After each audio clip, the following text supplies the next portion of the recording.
שבת משיחנו ינהי קהילתנו כולם יוצאים לקראתו לעזיז רבי דאגון ביתו אשרי כל משפחת ביתו כל אחד הוא יבכו מקובלת תפילתו לפני אלוקים אשרי משפחת ברשות רבותיי, בתקוות תורה לשמת la זיכרונה לברכה,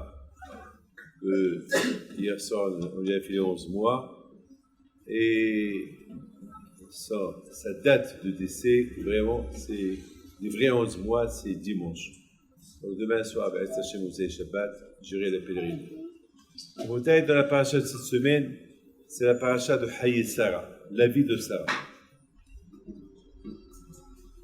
La Torah, elle appelle la vie de Sarah. On n'a jamais vu dans la Torah qu'on nous parle de la vie de Moshe, la vie de Abraham, la vie de Rachel, la vie de Rivka, la vie de Noah. Sarah seule, on l'appelle elle est Sarah. Et voici la vie de Sarah. Bien sûr, à Botaï, la question, elle est grande. C'est quoi la raison? Abraham, c'était un grand tzaddik. On appelle Abraham le capitaine du monde. Comme ça, on appelle Abraham Abinu. On l'appelle Mamash le capitaine du monde. Yaakov Abinu, on l'appelle le ministre de la Torah, le roi de la Torah. Yitzhak Abinu, on l'appelle Baal HaAkedah. On l'appelle celui qui a fait le sacrifice, le premier. Personne ne peut dépasser Abraham, Yitzhak, Yaakov. Même Moshe Rabbeinu, alav shalom, lorsqu'il y avait un problème chez les Juifs, Moshe Rabbeinu, il va rappeler à Hachem la grandeur de Abraham, Yitzhak et Yaakov. Et par rapport à eux, Akash va pardonner les fautes d'Am Israël. Alors on ne comprend pas. On ne comprend pas. C'est quoi Elle est Haye Sarah. Voici la vie de Sarah. Eh bien, à Boutaï, il faut savoir une chose. Que jusqu'à maintenant, on ne savait pas qu'on pouvait parler d'une femme. En général, lorsqu'on fait un hesped, on fait un kavod, un tzaddik, on fait un kavod, on a beaucoup vu, on fait des grands expédients, on a vu Audi Youssef, lorsqu'il est décédé, presque 1 million de personnes qui passaient avec lui. On a vu Rav Shach, presque, je me rappelle, il y a longtemps, il y a 15 ans, 16 ans, il est décédé, il y avait presque 1 million de personnes. Aussi, on voit les grands tzadikim, il y a des milliers, des centaines de milliers. Une femme, en général, les femmes, on croit qu'on les met de côté. Et puis, à Bretagne, il vient Abraham Abinu, il dit, non, les femmes, on ne les met pas de côté.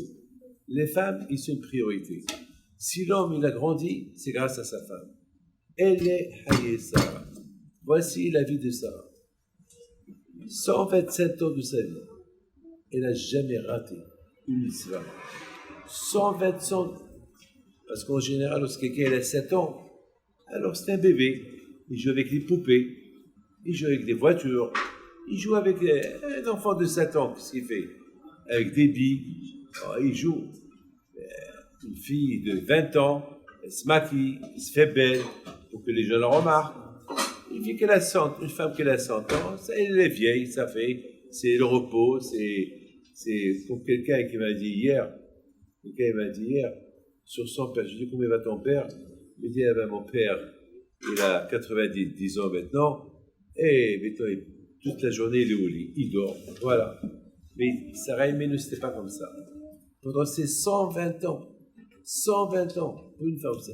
Imaginez-vous, elle était à la cuisine.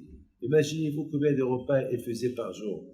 À tel point que Hachem était obligé de donner la bracha de le manger qu'elle faisait.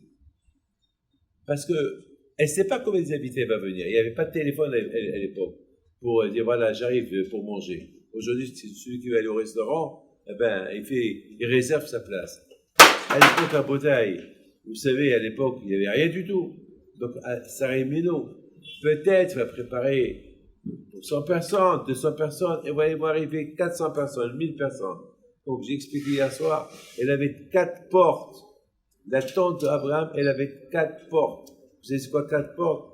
Ça veut dire pour le monsieur, là où il est, il voit la porte. Ça veut dire, c'est pas lui qui fait le tour, c'est pas, il n'y a pas de sorte de secours, il n'y a pas de porte qu'il faut la chercher. De là où tu es, tu trouves la porte.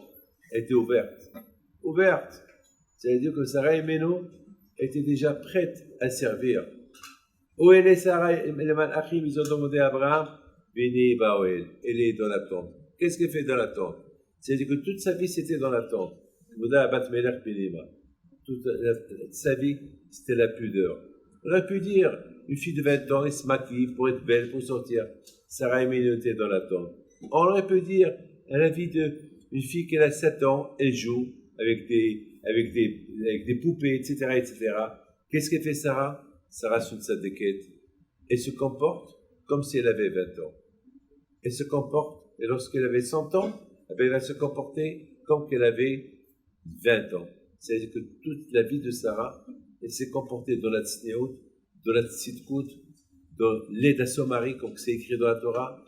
Abraham Abinu, il convertit les hommes, et Sarah, elle convertit les femmes. Vous savez, à Bothaï, que les femmes, c'est dur à convertir. Vous savez que les femmes, c'est très, très dur à convaincre une femme. Un homme, tu peux le convaincre, pas la femme. La femme, c'est très, très dur de la convaincre. Et Sarah et Méno, elle a d'une façon. Quelle est sa façon? Elle était à la maison. Chacun, personne. Bothaï, écoutez bien ce que je veux vous dire. Écoutez bien, bien, bien, bien. Abimelech, vous savez ce qu'est Abimelech? C'est le roi de Pélishtim. Il a pris la femme de Sarah, la femme d'Abraham. Quoi, il ne sait pas que c'est la femme d'Abraham? Moi, je me suis posé la question. Mais qui ne connaît pas Abraham? Qui ne connaît? C'est vrai, tout le monde connaît Abraham, mais personne ne connaît Sarah. À tel point qu'il a pris Sarah. Ils ont vu Sarah et ils l'ont pris pour Abimelech. C'est que Abimelech, il ne savait pas que c'était la femme de... ne me dis pas qu'il ne connaît pas Abraham. Abraham, c'était l'homme le plus connu du monde de l'époque. Tout le monde le connaissait. Et quoi, toi, le roi de Pélishtim, tu ne connais pas qu'Abraham, il est marié? Oui, il sait qu'il est marié, mais il ne connaissait pas sa femme. Pourquoi? Sa femme, il l'a jamais vue. D'ailleurs, même Abraham, il ne connaissait pas combien sa femme était belle. Jusqu'à qu'une fois, il devait traverser une rivière, il voit son reflet dans l'eau, il voit, waouh, ma femme, elle est belle. Vous vous rendez compte? Même Abraham ne s'est pas rendu compte. Il lui dit, Sarah, je ne savais pas que tu étais aussi belle que ça. Atayadati, mais je sais qu'Isha Ifat Mara'at, arraché sur place ici, tellement qu'il était tsnoa, même son visage, il ne le connaissait pas. La Gemara raconte sur Yehuda. Yehuda est parti avec sa belle-fille, Tamar. Comment? Il ne connaît pas. Tamar, lorsqu'elle a vu que ses deux maris sont morts, elle voulait se marier. À l'époque, c'était permis. Elle voulait se marier avec Yehuda. Mais Yehuda, il ne va pas la prendre par rapport à ses enfants. Il ne va pas la marier. Alors, il l'a vu dans la rue. À l'époque, c'était Mouta. À l'époque, la Gemara dit qu'à l'époque, quelqu'un rencontre une femme, et lui dit, tu veux te marier avec moi? Elle lui dit, oui, il se marie. Comme ça, c'était. Ce que Haramim nous a interdit ça. Il fallait qu'il lui donne des édimes, c'est comme ça. La Gemara, elle dit comme ça. Comment Yehuda, il n'a pas vu que c'est Tamar, c'est ça. Comment il ne connaît pas sa belle-fille? Elle a marié ses deux enfants qui sont morts. Et Rachi, sur place, il dit, mais Hamachit Snoa est avec Hamea. Elle vivait dans la pudeur. À tel point qu'elle vivait dans la pudeur, jusqu'à que même Yehuda, il ne la connaissait pas. Il ne la connaissait pas, Yehuda, il ne la connaissait pas. Il ne connaissait pas sa belle-fille. Comme ça, à Bothaï, ils étaient nos parents. Et c'est ça, mes amis, la première femme de l'histoire juive, c'était Sarah. Et les autres, ils l'ont suivi. C'est pas fait qu'on parle des autres, parce que les autres, c'était comme Sarah. Pour ça, la Torah, il dit, elle est Haye Sarah. Voilà la vie de Sarah. Et c'est pour ça qu'Abraham Abinu, il est venu pour la pleurer, et il lui fallait espérer pour le parler des choses bien qu'elle a fait. Mes amis, je termine. Ma mère, c'était comme ça. C'est une femme qui était tsnoa, c'est une femme qui était de maison, c'est une femme à Bothaï qui était du Hesed. C'est une femme qu'elle a eu les efforts de marier un grand sadique comme mon père, Alav Shalom. Et les deux, ils ont vécu vous savez que ma mère était riche. À l'origine, ma mère était très très riche. Ses parents étaient très riches. Et lorsque mon père a demandé au mariage, un pauvre, vous savez que mon père, sa chemise, Il avait une seule chemise, c'était des jeunes hommes, il nous le racontait tout le temps. Et là, il l'a lavé que le vendredi. Vous savez comment il la faisait sécher? Sur son corps. À qui tu vas raconter ça? Il la faisait sécher sur son corps. Prendre un risque que l'on ait pu prendre une maladie de pneumonie. C'était ça la bouteille. Il ne sortait pas de la maison, il vivrait comme un pauvre. Et Baruch Hashem.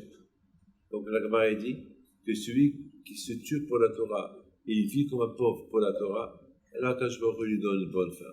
Et sa fin à lui était bien, et la fin de ma mère était bien.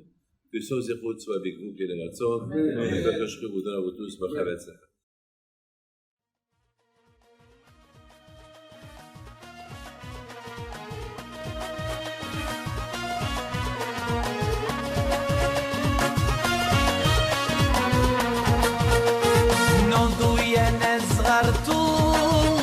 على ربيع حيم بنتو وقف لنا زي خو